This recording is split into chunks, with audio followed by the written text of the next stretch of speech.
Muy buenas noches, queridos estudiantes. Buenas noches, ingeniero. Buenas noches, buenas noches, ingeniero.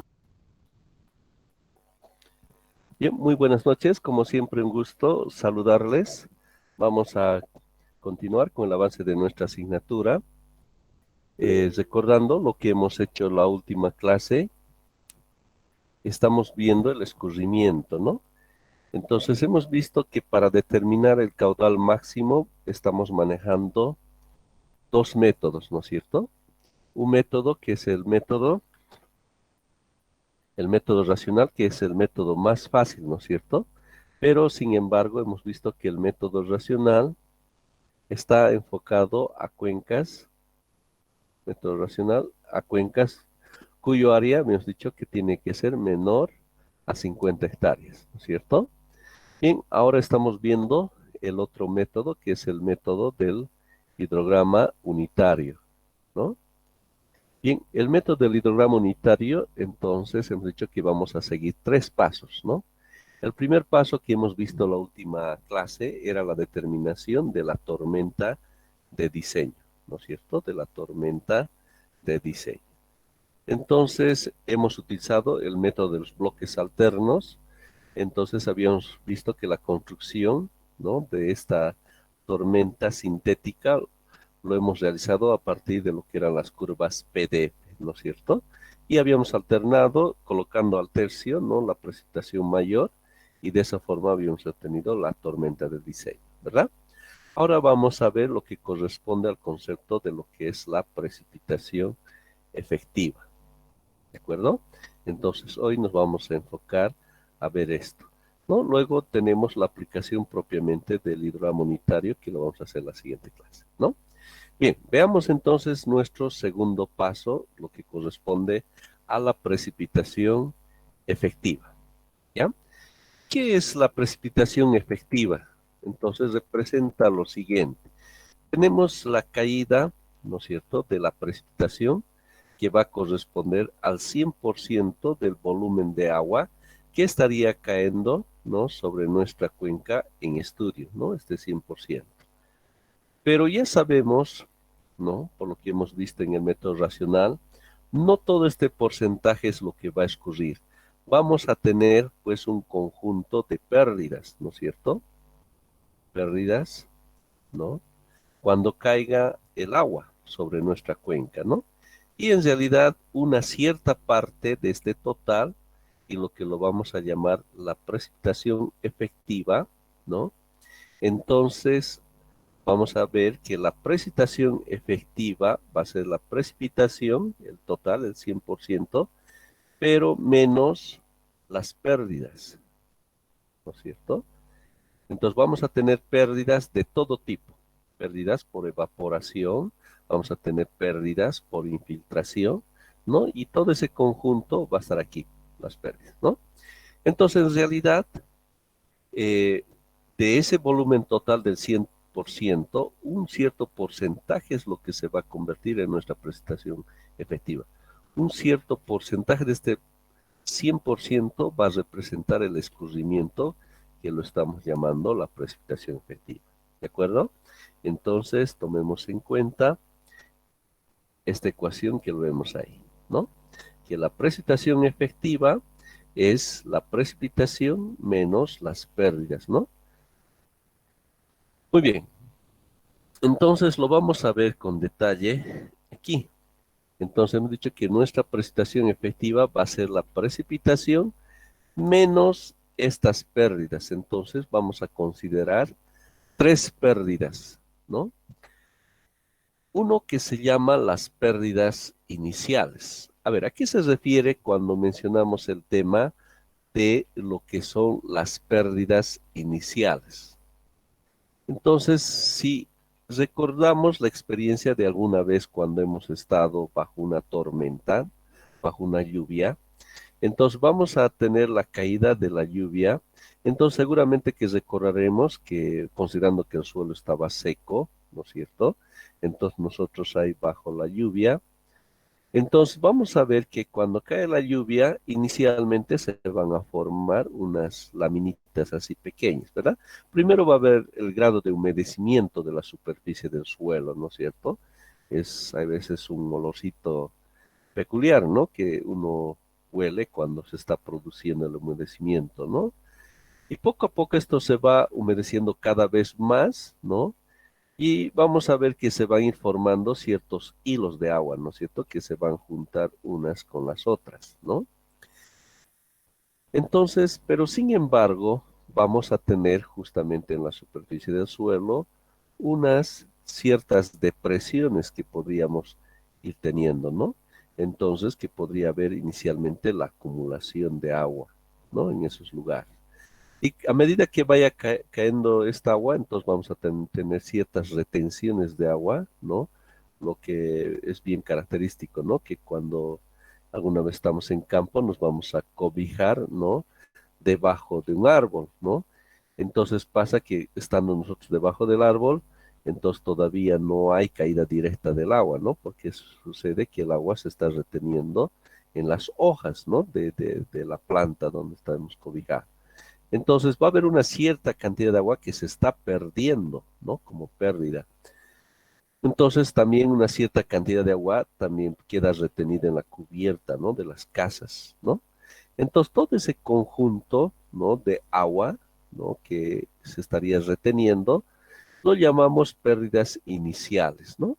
Iniciales en el sentido de que ciertamente eh, esta acumulación del agua se da al inicio, ¿no? Cuando se está dando la tormenta. Por eso el nombre de pérdidas iniciales, ¿no?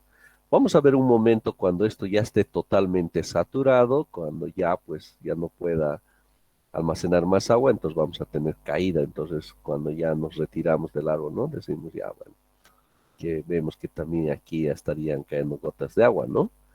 Esto tiene un cierto límite, un cierto volumen, ¿no? De acumulamiento, ¿no? Tanto en las cubiertas como en esto, ¿no? Pero sin embargo, hasta ese límite representa una cierta cantidad de agua que se pierde y a la que le estaríamos llamando las pérdidas iniciales, ¿no? Tenemos eso, ¿no? Las pérdidas iniciales. Tenemos luego otra pérdida que es la evapotranspiración, ¿no?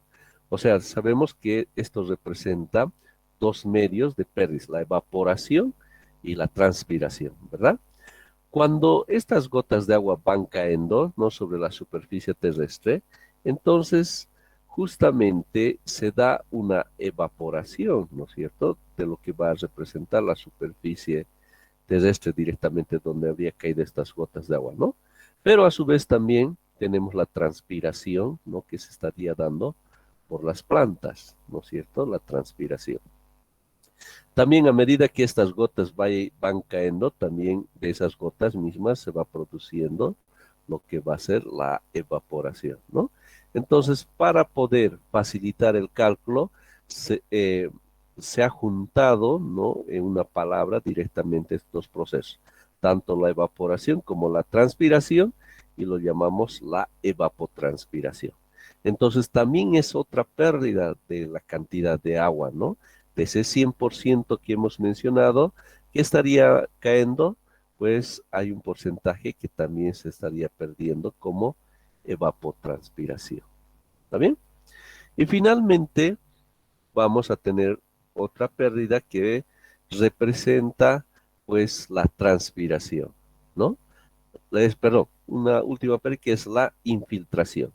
¿Qué significa eso de la infiltración? Entonces tenemos ahí la superficie terrestre, ¿no? Entonces una vez que ya pasamos esta etapa de las pérdidas iniciales, entonces ya bastante ya húmedo aquí, ¿no es cierto? Entonces vamos a tener el ingreso de agua sobre el estrato del suelo, ¿no? Que generalmente va de 2 a 3 metros, ¿no? Entonces si recordamos los conceptos de suelos uno, aquí tenemos, ¿no? Ciertos poros, ¿no es cierto?, donde se van almacenando, ¿no? Esta cantidad de agua que va ingresando, ¿no? En todos estos poros. Entonces, para nosotros, esa es una pérdida también, ¿no? Que es la infiltración. Entonces aquí depende del tipo de suelo, sea un suelo arcilloso o sería un suelo arenoso. Entonces vamos a tener tanto en términos de la velocidad como en volumen de las pérdidas, ¿no? Que se vayan dando. Entonces, si esta cantidad de agua ingresa a estratos más profundos, entonces lleva el nombre de percolación, ¿no? Percolación. Entonces, en estratos del suelo es la infiltración, ¿no? La infiltración y luego tenemos la percolación. ¿Está bien? Muy bien. Entonces, también se presentan unas pérdidas que estaríamos teniendo. Entonces, si a este total del 100% le restamos todas estas tres pérdidas, lo que queda, vale decir, lo que va a escurrir, ¿no es cierto? Lo que va a escurrir es lo que lo estamos llamando la precipitación efectiva, ¿ya? Pero también podemos encontrar en la bibliografía también este nombre. Precipitación efectiva también puede llevar el nombre de precipitación neta. También podemos encontrar con ese nombre, ¿no?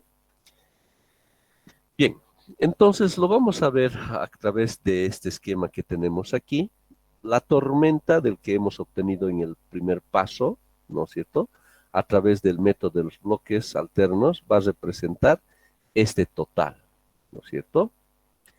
Pero ya ahora viendo con detalle, no toda esta cantidad de agua, porque si tomamos en cuenta, ya, todo lo que estoy achurando, eso va a representar el 100% que decíamos, ¿no? Lo que se estaría dando en la tormenta de diseño. Pero no todo este 100% estamos viendo que va a escurrir, ¿no es cierto? Es lo que va a ser nuestro caudal de escurrimiento. Vamos a tener unas pérdidas, ¿ya? Este caudal de escurrimiento está con relación a la prestación efectiva, ¿no? Entonces vamos a tener pérdidas, pero sin embargo, o sea, todas esas pérdidas entonces van a estar denotadas por esta línea, ¿ya? Lo que va a ser la infiltración, las pérdidas iniciales, lo que va a representar también a la evaporación, transpiración, todo eso, esto, ¿no? Que tenemos esta línea. Y vamos a tener otra parte aquí que lo vamos a llamar la precipitación neta, ¿ya? O efectiva, ¿ya? Que y hemos dicho que podemos usar estas dos palabras, ¿no? La prestación efectiva, ¿ya? Entonces, cuando tengamos el hidrograma, ¿no es cierto? En un cierto río, ¿no? Entonces vamos a asumir que tenemos este caudal inicial, ¿no? Q sub cero. Entonces, que a medida que vaya pasando el tiempo, esto debido a lo que representa la evaporación y muchas pérdidas que se van dando en el tiempo, está bajando, ¿no? Y cuando se da justamente la lluvia, ¿no? Cuando se da esta tormenta, recordemos, esta es nuestra tormenta de diseño, ¿no? Que va cayendo justamente a nuestra cuenca, entonces vamos a tener un incremento pues del caudal, ¿no es cierto? Un incremento del caudal, como lo estamos observando aquí, ¿no? Donde va a llegar este pico que lo conocemos como el caudal máximo, ¿no es cierto? Entonces, este aporte que estamos viendo achurado en color rojo va a representar esto, ¿ya?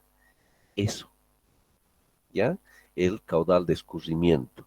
¿Por qué? Porque precisamente, si vamos a dibujar más o menos un esquema de nuestro río, ¿no es cierto? Suponiendo que inicialmente tenía esta altura nuestro río, entonces vamos a tener un aporte, ¿no?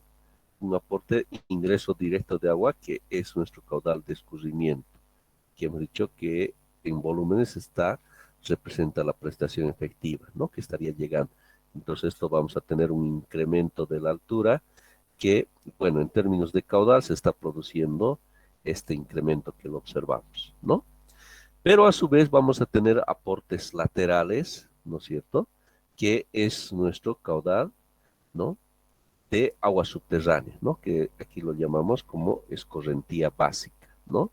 Entonces el aporte, el incremento que tengamos de agua en nuestro río es el aporte del caudal de escurrimiento y la escorrentía básica, ¿no? Pero aquí, por favor, hay que tomar en cuenta que esto es el aporte de lo que estamos llamando del volumen de agua en términos de precipitación efectiva. ¿Ya? Escorrentía directa. ¿Está claro? Muy bien. Entonces, pasamos. Para poder determinar, ¿no es cierto? A ver, vamos a de repente darnos este ejemplo, en que les haría una pregunta. Si se diese, por ejemplo, una lluvia, por decir, vamos a suponer una precipitación de 20 milímetros en la ciudad de Cochabamba, ¿ya? La pregunta es, ¿cuánto sería la precipitación efectiva? ¿Cuánto de estos 20 milímetros se convierte en precipitación efectiva? ¿Será 3 milímetros? ¿Será 5? ¿Será 10? ¿Qué me pueden decir al respecto? Pues yo sé que cada uno de nosotros podemos mencionar un cierto valor, ¿no es cierto? Y seguramente que para mencionar ese valor estaremos considerando, a ver, Cochabamba, cómo es el tema de la superficie, ¿no? Seguramente vamos a tomar en cuenta ese aspecto, el tipo de suelo, la vegetación y tantas cosas, ¿verdad? Y podemos ir señalando de forma aproximada seguramente ciertos valores, ¿no? Y es más, hasta en algún momento podemos estar adivinando, ¿no es cierto? Pero bueno, sabemos que no podemos adivinar, ¿no? Siendo que estos valores vamos a usar en el diseño de obras civiles importantes, ¿no? Que inclusive van a tener relación o pueden afectar a pérdidas de vidas humanas, no podemos adivinar. Entonces tenemos que usar un criterio técnico, algo que esté basado en experiencias, ¿no? De investigación. Y afortunadamente, y eso es lo que hay que dar gracias a los investigadores, ¿no? Entonces, hay uno de los métodos ya más conocidos, más sencillos, más fáciles, que es el método del número de curva, ¿ya? El método del número de curva de esta institución, ¿no? Que ya lo conocemos, del Servicio de Conservación de Suelos, ¿no? De Estados Unidos.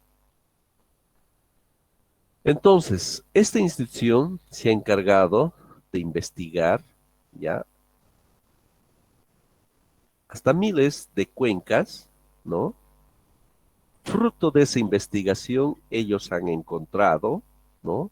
Estas ecuaciones que les voy a mostrar, que realmente cuando lo conocemos, pues son tan sencillas, ¿verdad?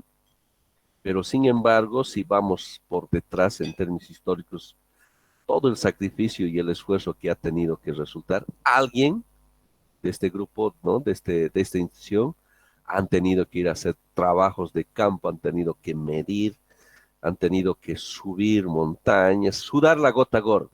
Y gracias a Dios, nosotros somos los afortunados, los usuarios, y por ello siempre agradecer, ¿no? A estas instituciones. Entonces tenemos estas ecuaciones. Realmente es una bendición, les digo, contar con estas ecuaciones que nos permiten a nosotros diseñar. ¿Está bien? Bien. Entonces, ellos, más o menos estamos hablando de mediados del siglo pasado, del año 1950, y imagínense tantos años, y aún hoy en día se está utilizando estas ecuaciones, ¿no? Y hemos hecho tantos diseños, ¿no? Si observan los diferentes diseños en puentes donde ustedes puedan observar las diferentes presas, diferentes obras de sistema de riego y todo aquello basadas en este concepto tan importante, ¿no? Entonces, por lo que hay buenos resultados, por lo que tenemos obras que están funcionando correctamente, pues seguimos utilizando estas obras, ¿no?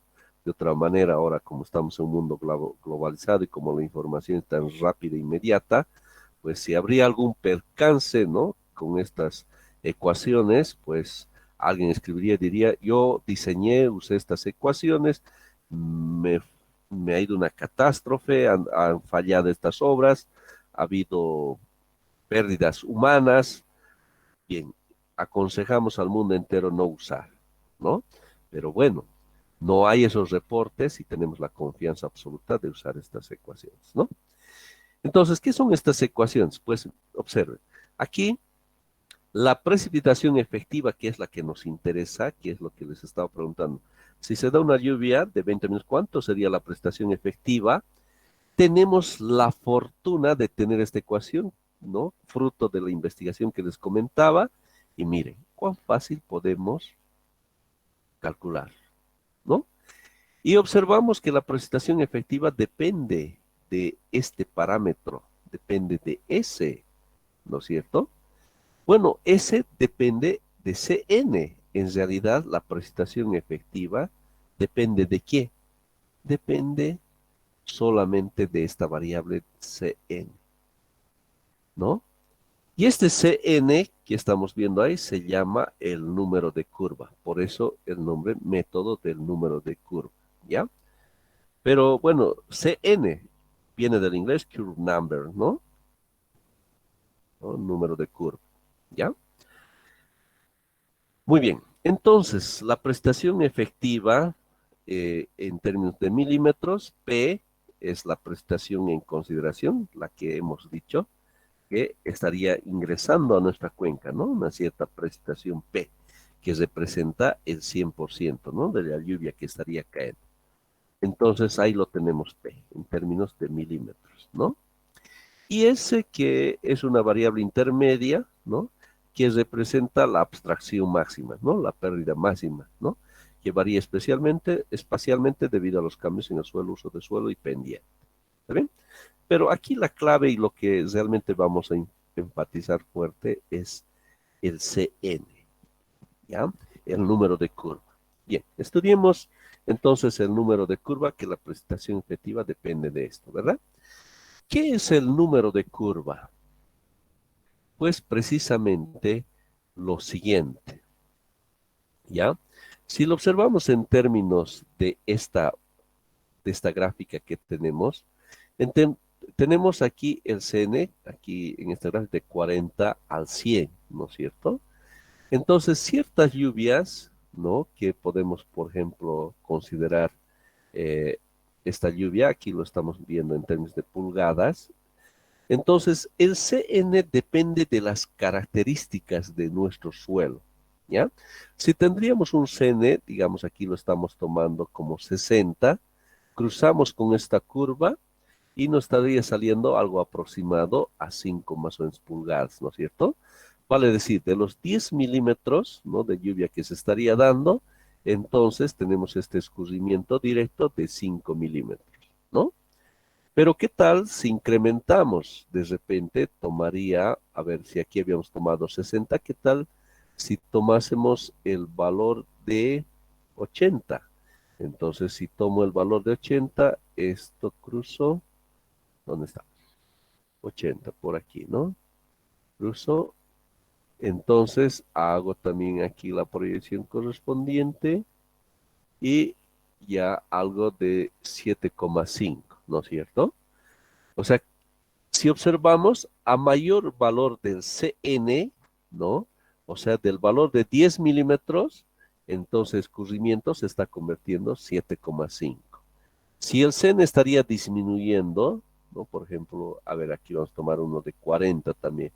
Miren cuánto nos está dando, algo de 2 milímetros, ¿no? Lo que va a ser escurrimiento, ¿no?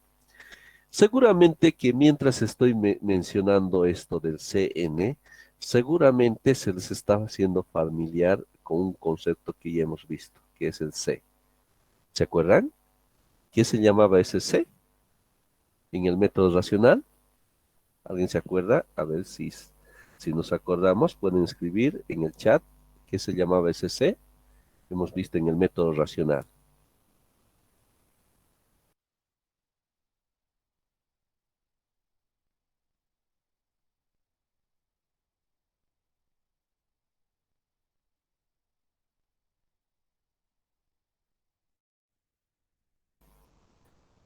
A ver, pueden escribir en el chat.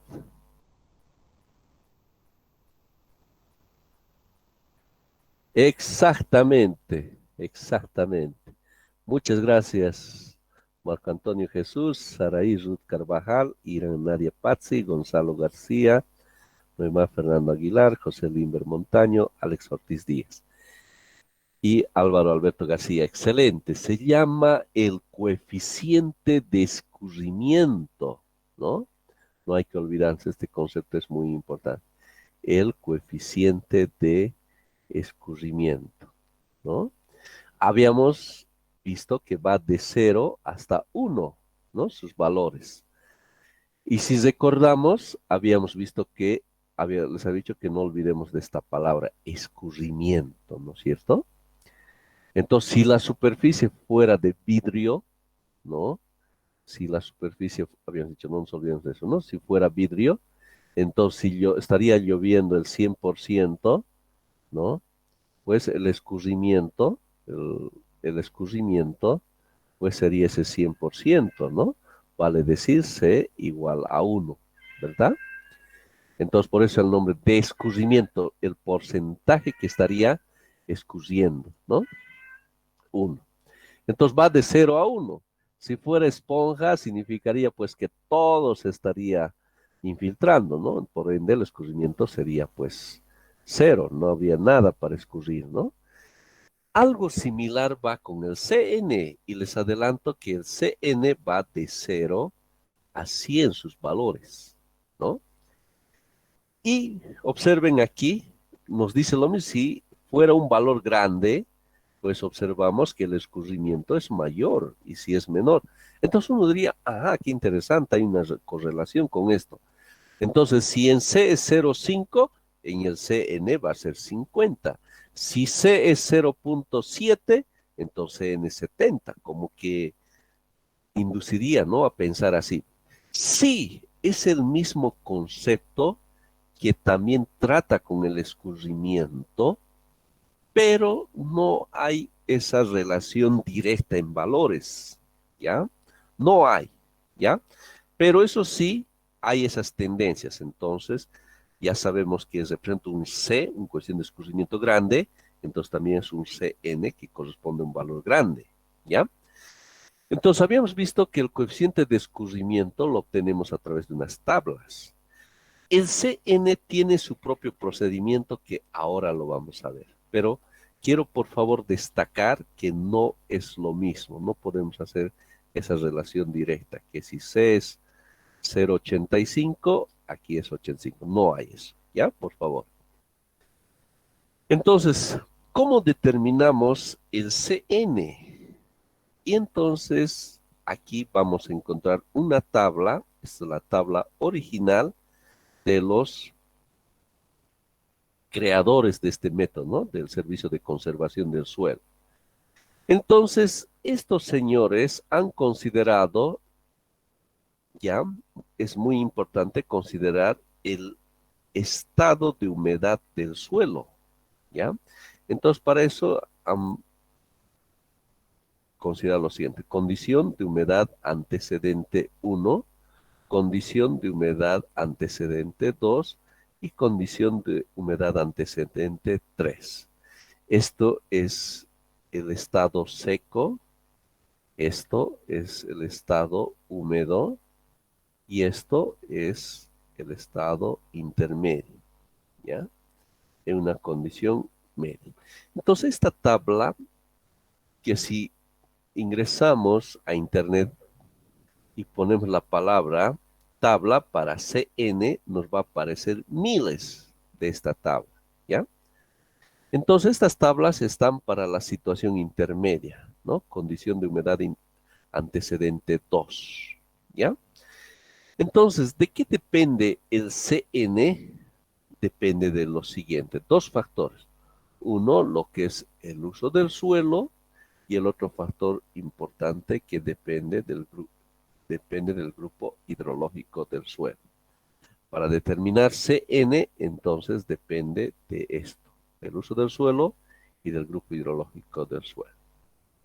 Entonces, tienen de forma referencial en cuanto al uso del suelo, lo que observamos aquí, tierras cultivadas, pastizales, praderas, bosques y todo lo que estamos viendo. Entonces nosotros si queremos determinar el CN, ¿no? Pero para la condición de humedad antecedente 2 de nuestra cuenca, nos preguntamos, ¿y cuánto será el CN para nuestra cuenca? Entonces tenemos que aproximar el uso del suelo con uno de estos valores, ¿no? Ya definidos que se tienen en esta tabla. Tenemos que hacer una aproximación, ¿de acuerdo? Vamos a suponer que más o menos el suelo en nuestra zona tiene este comportamiento pastizal, que sea de una condición buena. Entonces entramos y para esto tenemos, ¿no? 4 valores. ¿Y de qué depende? Del grupo hidrológico del suelo. ¿Y qué es el grupo hidrológico del suelo? Ahora lo vamos a ver, ¿ya? Entonces, lo que decíamos, el CN depende entonces del uso del suelo y depende, bueno, de la humedad antecedente, estamos suponiendo un 2, pero ya les voy a esto también mostrar. Y estamos preguntándonos, ¿y qué representa el grupo hidrológico del suelo? Y para eso está clasificado en 4, ¿no es cierto? En 4. A, B, C y D, ¿no? Entonces, el A representa muy permeable, ¿ya? Y esto es el otro extremo, muy impermeable, ¿verdad? Si estamos hablando de muy impermeable, estamos hablando como de arcilla, ¿verdad? Cuando es muy permeable, estamos hablando de la arena, ¿verdad? O sea, es tan permeable que el agua ingresa con facilidad. En cambio, aquí en la arcilla, pues, no es tan fácil que ingrese, ¿no? Pero hay unas situaciones intermedias, el B, el permeable, y el C, impermeable. Ya aquí vienen con el muy y muy, ¿verdad? Es por eso que como es muy impermeable, a ver, el D es muy impermeable, entonces pues a lo que corresponde al D lo vamos a ver con valores más grandes, ¿no es cierto? Si vemos aquí, aquí tiene 80 y va disminuyendo, ¿no es cierto? Y esto es para el permeable, el muy permeable. Esto es muy impermeable, ¿no? Va de 39 a 80. Y aquí, si esto era el muy permeable, este es el permeable, este es el impermeable y este es el muy impermeable, ¿no? Entonces tenemos esos 4 grupos, ¿no? Muy bien. Ya, entonces a eso nos referimos como grupo hidrológico del suelo. Entonces, ¿cómo definimos? Y aquí vamos a ingresar. ¿Cómo definimos aquello? Entonces, el A, hemos dicho que está como relacionado como con arena, ¿verdad? Y es eso. Arenas, ahí está, con poco limo y arcilla, ¿no? Que los que hemos llamado los suelos muy permeables. Y aquí tenemos el otro extremo, el D, se trata de arcillas en grandes cantidades, ¿no? Entonces, si tenemos suelos poco profundos con horizontes de roca sana, entonces estamos en este caso de suelos muy permeables, ¿no? El B, ¿no? Lo que son los permeables, entonces arenas finas y limos. Y el C, ya, bueno, siempre aquí la palabra clave es el tema de arcilla, ¿no? Y aquí el limo. Entonces, de acuerdo, ¿no? Al estudio que hagamos del suelo, ¿no es cierto? Entonces nosotros podemos clasificar en cualquiera de estos 4, ¿no? Entonces en nuestra cuenca observamos la característica de nuestro suelo, entonces puede estar en 4 de estos, en, en alguno de estos tipos de suelo, ¿no? A, B, C y D. ¿De acuerdo? Eso es el grupo hidrológico del suelo. ¿Está bien? Entonces, de esa forma, sabiendo el uso del suelo, sabiendo el grupo hidrológico del suelo, entonces determinamos un CN, ¿verdad? Entonces, depende si es arenoso o es arcilloso, o situaciones intermedias, entonces definimos el valor, ¿no? Entonces, así se usa esta tabla, ¿de acuerdo? Pero esto es una tabla que nos dan para la condición de humedad antecedente 2, ¿verdad? Y bueno, ¿qué tal si yo necesito si tengo una situación de estado seco, ¿cómo es que obtengo? O bien en la otra situación húmedo, ¿cómo puedo obtener el CN para situaciones? Pues tenemos aquí unas tablas que nos van a permitir lograr eso, ¿ya? Entonces, CN1, que es el seco, ¿no es cierto? El estado seco. Entonces, en base de la situación intermedia, entonces nos dice que es 4.2 multiplicado por el CN2, 10 menos 0.058 CN2, ¿no? Quiere decir, si nosotros hemos obtenido, digamos en este ejemplo, el valor de 74, que bueno, que es para la condición de humedad antecedente 2, el valor 74, ¿no? Si yo quiero hacer la conversión para una condición de humedad antecedente 1, entonces lo que hago es 4.2 por CN, hemos dicho, por la condición de humedad 74, ¿no? Dividido entre 10 menos 0,058 por CN de la condición de humedad antecedente 2, 74. Y de esa forma obtengo mi CN para la condición de humedad antecedente 1, ¿verdad? Ahora, de la misma forma, para CN, para la condición de humedad antecedente 3, entonces 23 por 74, 10 más 0.13 por 74, y así obtengo para CN3, ¿no? Entonces, esta tabla es muy importante cuando uno quiera realizar aquello. ¿De acuerdo? Bien, entonces, de esa forma trabajamos con esta tabla para encontrar el CN para nuestras cuencas. Así como teníamos una tabla para el cociente de escurrimiento, también tenemos para el CN, ¿no? Entonces, una vez obtenido el valor de CN para nuestra cuenca, ¿no es cierto? Por decir, hemos dicho CN, una ecuación de humedad antecedente, 274. En base a este valor, si nos dan una precipitación, por decir, nos hemos preguntado aquí, creo, ¿no? Tenemos 20 milímetros, entonces, pues con esto es fácil, ya podemos obtener nuestra precipitación efectiva, ¿no? Fácilmente, ¿no? Reemplazamos aquí y ya está. Sencillo, bastante, ¿no? Bien, hasta aquí alguna pregunta, por favor.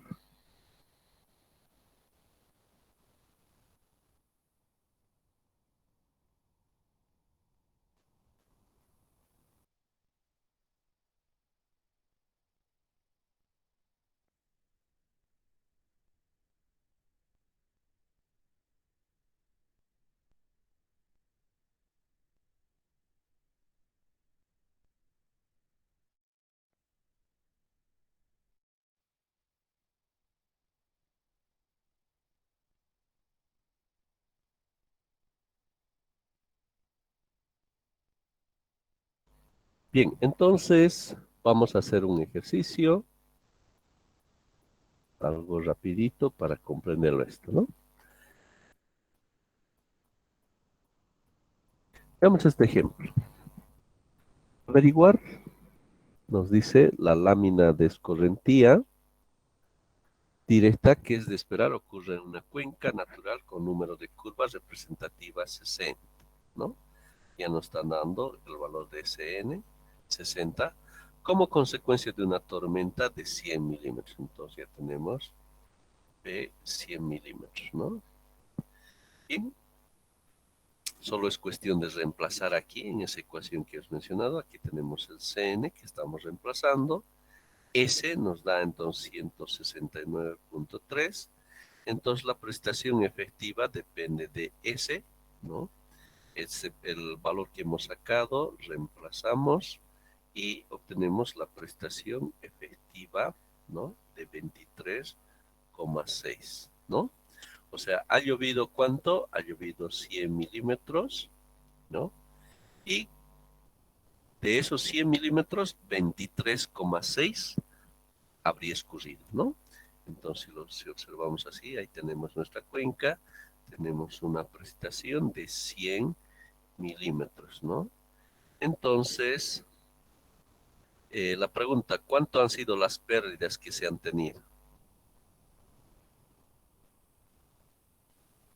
A ver, alguien que pueda responderlo en el chat. ¿Cuántos milímetros se habrían perdido?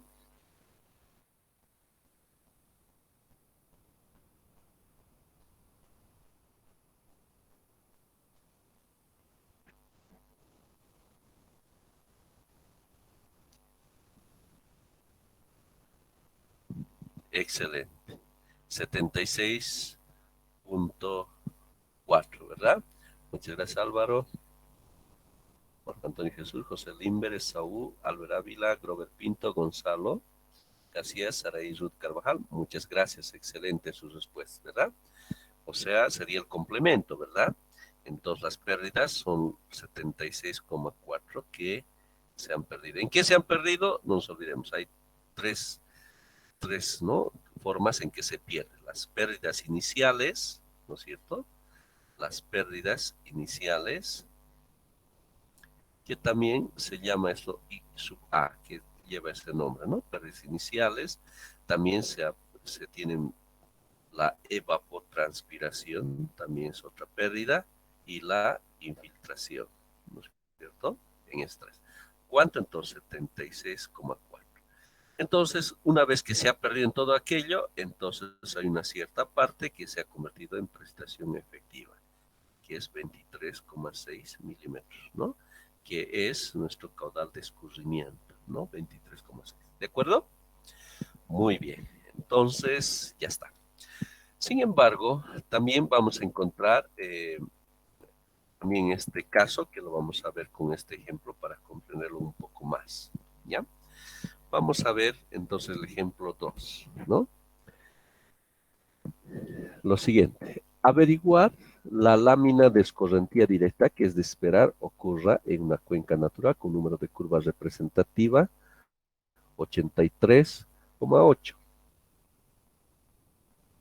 Ya nos están dando este valor como consecuencia de una tormenta que nos dice que va a valer 125 milímetros, ¿no? Además, calcular la distribución en el tiempo de las abstracciones, esto es, las pérdidas, sobre la cuenca, suponiendo conocida la distribución tiempo de la lluvia dada en la tabla para condiciones de humedad excedente normales. Entonces, la condición de humedad excedente 2, ¿no? CN2 tenemos que utilizar, ¿de acuerdo? Bien, entonces aquí tenemos nuestra tormenta, nos dice 125 milímetros, ¿verdad? Pero está distribuido de la siguiente forma, como estamos viendo, ¿no?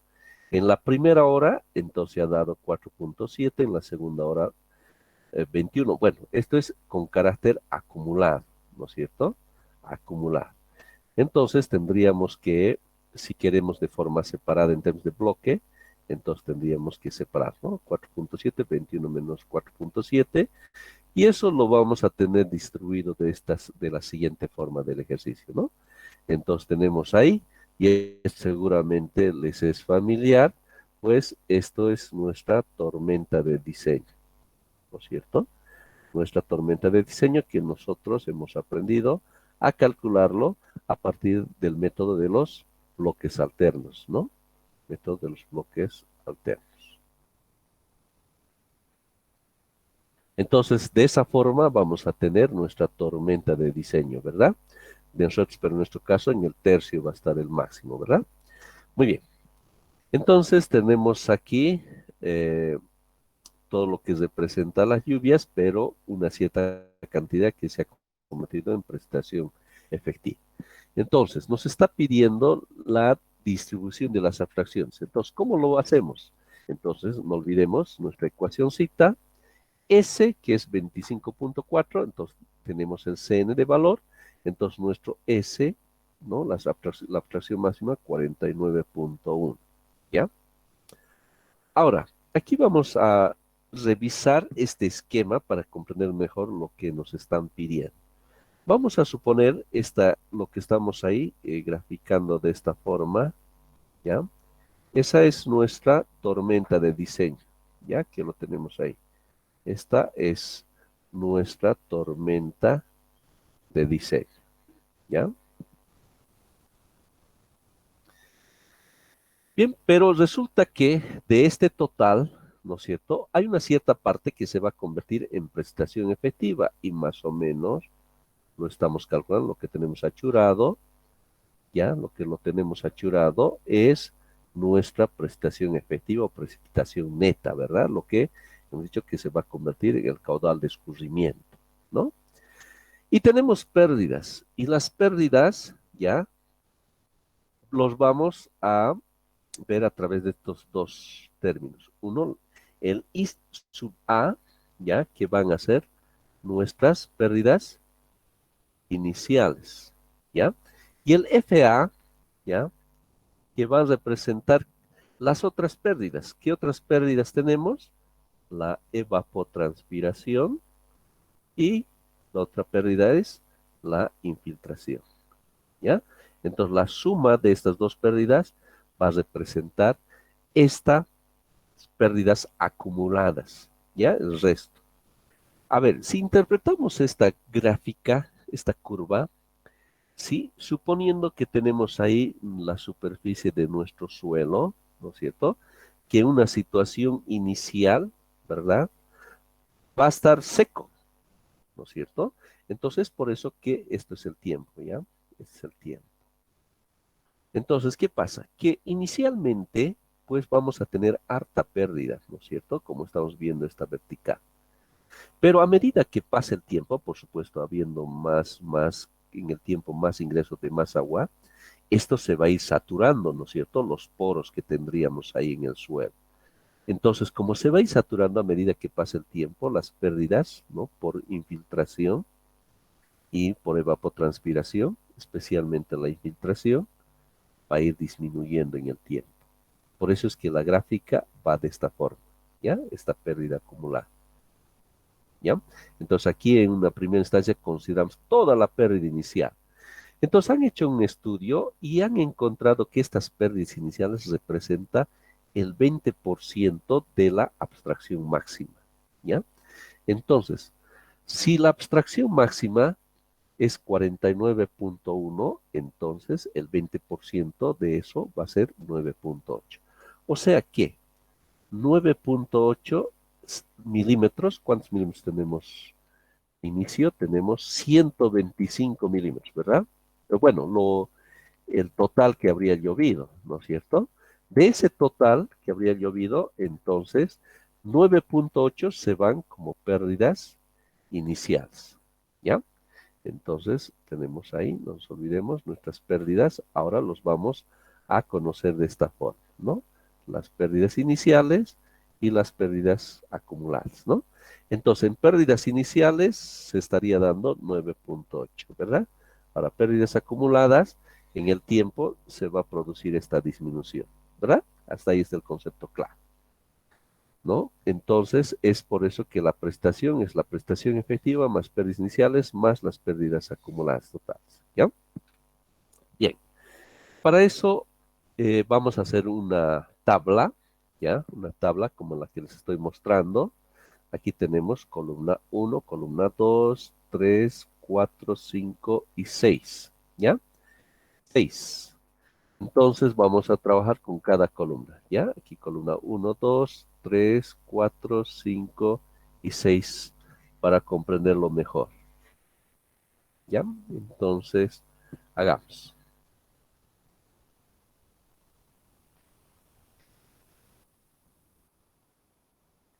Entonces, en la columna 1 vamos a colocar los datos. ¿Qué tenemos en datos? Pues el dato de lo que va a referirse, a ver aquí en más grande, el 1 y el 2 va a representar los datos, ¿verdad? Vale decir nuestra tormenta de diseño, ¿verdad? Nuestra tormentita de diseño. Entonces tenemos al principio 4.7, después 21 milímetros, 29, hasta llegar a 125, ¿no? Estamos considerando una duración de 7 horas, como estamos observando aquí. ¿Está bien?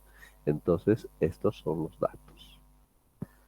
Luego, la columna 3 va a ser las pérdidas iniciales, ¿ya? Las pérdidas iniciales, ¿ya? Que es 0.2, que lo máximo es 9.8 milímetros. Hemos encontrado, ¿no es cierto? 9.8 milímetros. Bien, aquí por favor hay que usar bastante el análisis. Vean por favor. Entonces, en la primera hora ha llovido 4.7. La pregunta es, ¿cuánto se habría dado como pérdida inicial? Pues sería, pues ahí tendríamos que colocar este valor de 4.7. Vale decir, En la primera hora ha llovido 4.7 y los 4.7 se han ido como pérdidas iniciales, ¿verdad? Los 4.7. No puedo colocar 9.8, ¿no? Aquí en esto. ¿Por qué? Porque pues no ha llovido más de 4.7, solo 4.7. Por eso es todo este valor, ¿ya? Entonces estaría mal si colocamos eso. En la siguiente fila, ya, ha llovido ya de forma acumulada. Estamos tratando todo en términos acumulados, por favor, eso hay que tomar muy en cuenta. Entonces, hasta la segunda hora se ha acumulado la lluvia 21 milímetros. Entonces, aquí ya es mayor a 9.8, entonces ya podemos tomar directamente el máximo valor de pérdida, ¿no? Inicial, 9,8. Entonces, en el siguiente, por más que ya tengamos mayores lluvias, esto no puede superar los 9.8, se mantiene constante, porque es lo máximo que se dan como pérdidas iniciales, ¿verdad? Lo máximo que se darían como acumulación en las hojas de las plantas o en las cubiertas, todo eso, ¿no? 9.8, ¿de acuerdo? Eso es entonces el 3 referido a las pérdidas iniciales, ¿no? Hemos dicho nuestras pérdidas van a estar dados por dos, las pérdidas iniciales y las pérdidas acumuladas. Ahora nos toca trabajar con las pérdidas acumuladas, ¿no? Entonces las pérdidas acumuladas, ya, tenemos esta ecuación, FA, ya, que está dada de esa forma, ya. FA que va de la siguiente forma. S por P menos IA, P menos IA más S. Hay que utilizar esa ecuación para calcular FA. ¿Ya? A ver, ¿cómo entonces lo usamos? Pues de la siguiente forma. Entonces, para cada situación, a ver, vamos a ir aquí. Para cada situación lo vamos a encontrar en función a P. ¿Ya? O sea, las pérdidas iniciales, tenemos 9.8, aquí 9.8, ¿verdad? Depende de P, o sea, directamente esta ecuación, ¿no? Las pérdidas iniciales, pues va a ser constante, como es visto, 9.8, ¿no es cierto? Y nuestro FA estaría en función a P para cada iteración. A ver, ¿a qué nos referimos? Miren, en la primera fila raya, en la segunda fila raya. ¿Por qué? Porque los 4.7 que ha llovido, ¿no? Todito se ha ido como pérdida inicial y para la otra pérdida acumulada, pues ya no hay nada más para perder, pues por eso raya, ¿no es cierto? Ahora, si observamos aquí, ¿no? Tenemos 21, de los 21, 9,8, ¿no es cierto? Se han perdido como pérdidas iniciales. Ahora la pregunta es, ¿y cuánto se estaría perdiendo como FA? ¿No es cierto? Entonces utilizaremos ya lo que hemos encontrado y hemos encontrado aquí FA igual a 49,1 P. ¿Ah? ¿Cuánto tenemos P? En términos acumulados tenemos 21. A ver, entonces P, lo voy a poner en función de P y luego vamos a reemplazar valores, ¿ya? Menos 9,8 sobre P más 39,3. ¿Ya? Reemplacen por favor ahí P, que es en este caso 21. Haremos los cálculos respectivos.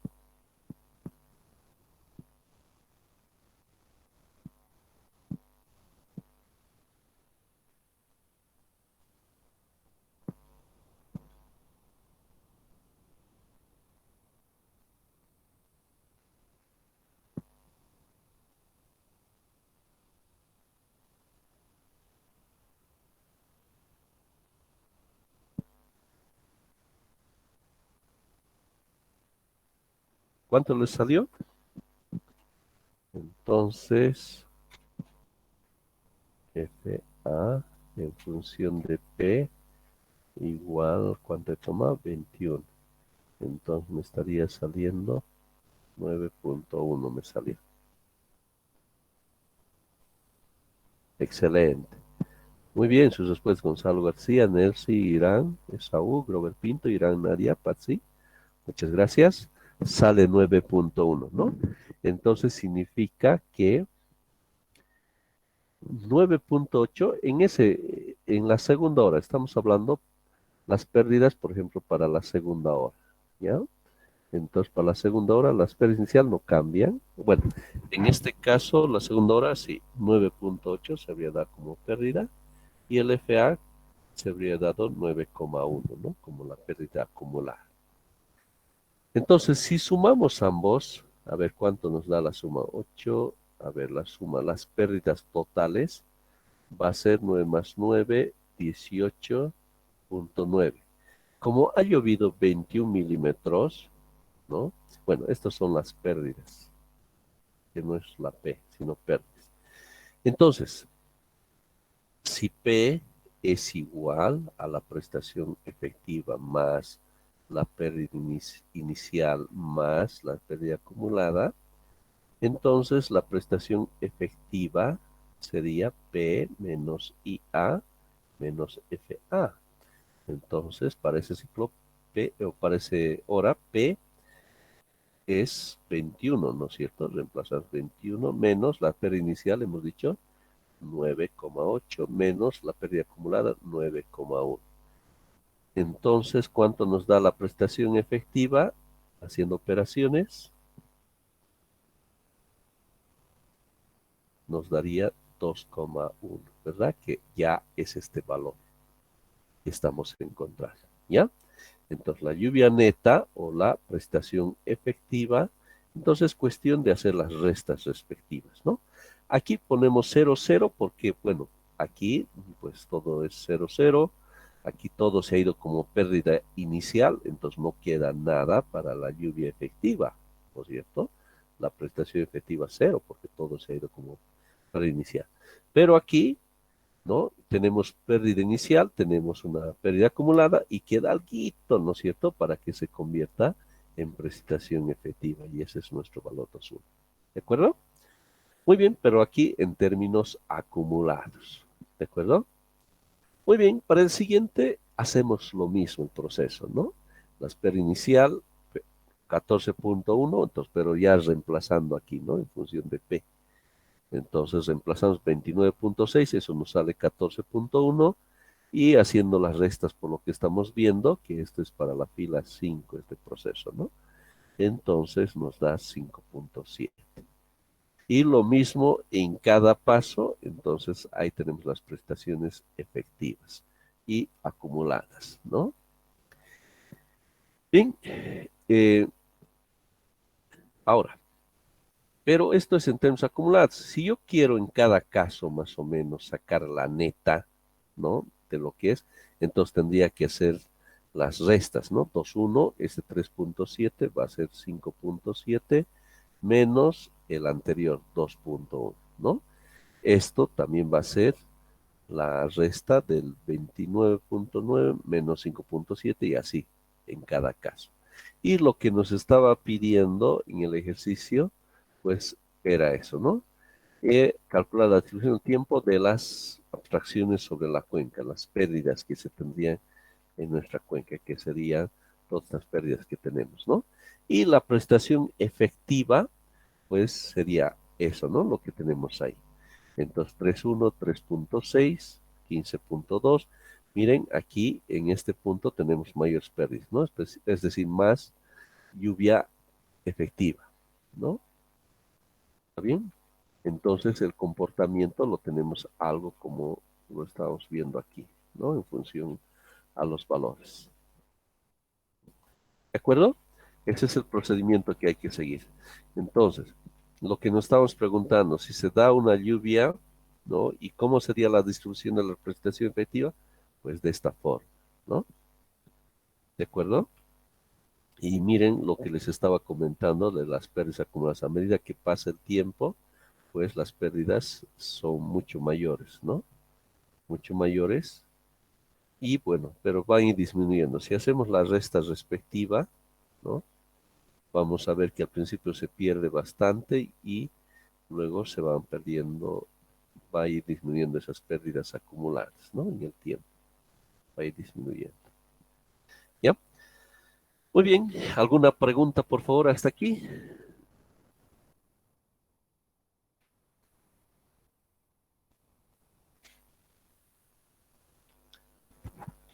¿Está todo claro?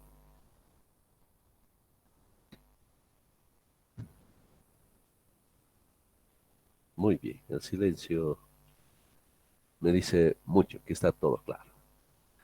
Muy bien, queridos estudiantes, entonces ese es nuestro segundo paso, ¿ya? Dentro del método del hidrograma unitario, ¿ya? Entonces, primer paso, recordaremos, es la determinación de nuestra tormenta de diseño a través del método de los bloques alternos, ¿verdad? Colocamos al tercio de la duración, ¿no? El bloque de mayor lluvia, esto a partir de las curvas PDF que hemos mencionado, ¿verdad? Luego el segundo paso es precisamente lo que hemos realizado, ¿no? Entonces, a partir de la tormenta de diseño, tenemos que determinar esta precipitación efectiva, que es la que nos interesa, ¿verdad? ¿Está bien? Entonces, eso, la precipitación efectiva. Ahora, el tercer paso, el método del diagrama unitario, entonces nos vamos a basar en este valor, en estos valores de la precipitación efectiva, ¿ya? Entonces, esto es en realidad lo que se convierte en escurrimiento. ¿Está bien? Bien, entonces, para la siguiente clase, es mañana, ustedes van a hacer lo siguiente, ¿ya? Van a hacer la siguiente práctica, para, con lo que acabamos de hacer, ¿ya? Todo esto que he explicado, ¿ya? Lo van a realizar en una planilla en Excel, ¿ya? Planilla en Excel, ¿ya? Todo el procedimiento usando las ecuaciones, todo lo que he mostrado y de tal forma que tengan que reproducir todo esto que hemos explicado, ¿ya?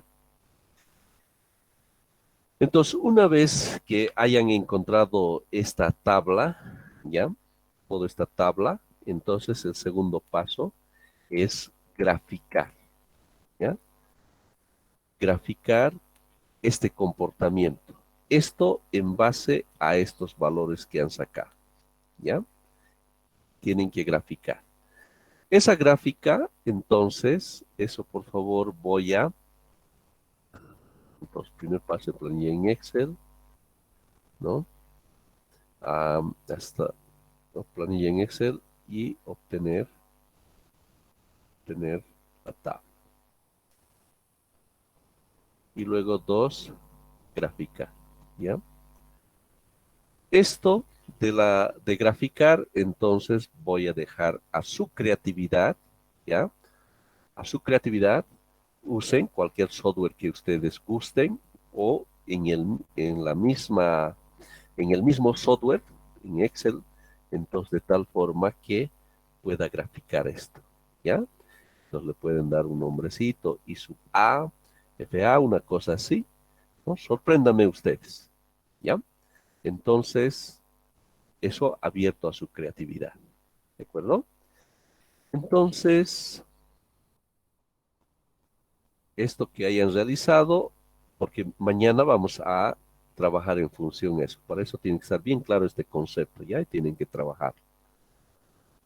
Entonces, eso me lo van a entregar en Classroom, que voy a crear, ¿ya? Justamente para esta práctica, ¿ya? Y van a entregarme ahí de forma directa, por favor, no en PDF, sino las planillas, ¿ya? Electrónicas que ustedes han generado, ¿ya? Entonces, por ejemplo, aquí tienen que tener el código 003 X, ¿cómo es? L, a ver, no me estoy acordando la extensión de Excel, XLSX, ¿no? XLSX, ¿ya? Le dan ese nombre. Y si han usado otro software, entonces el original que conlleva, no sé cuál, o si es el mismo, ya, tal cual. Eso entonces me lo van a entregar el día de mañana, ¿de acuerdo? Y sobre esa base, mañana estamos trabajando. ¿Está claro? Sí, jefe. De maravilla. Entonces, en eso estamos quedando, queridos estudiantes. Y mañana estamos realizando el tercer paso, ¿ya? El tercer paso que ya es la aplicación propiamente del hidrograma unitario, ¿no? Que nos va a permitir encontrar nuestro hidrograma, ¿ya? Y a partir de eso vamos a determinar el caudal máximo. El caudal también lleva otro nombre, el caudal de diseño, con el que diseñamos todas las obras que han visto, ¿no? Presas, puentes, y eso es el objetivo clave que queríamos llegar, ¿de acuerdo? Eso lo vamos a hacer el día de mañana. Muy bien, queridos estudiantes, les agradezco por su atención, por su presencia, tengan una linda noche y nos estamos viendo el día de mañana. Hasta luego. Hasta luego, jefe. Que tenga buena noche. Muy bien. Gracias, hasta luego. Hasta luego. Hasta luego, Inge.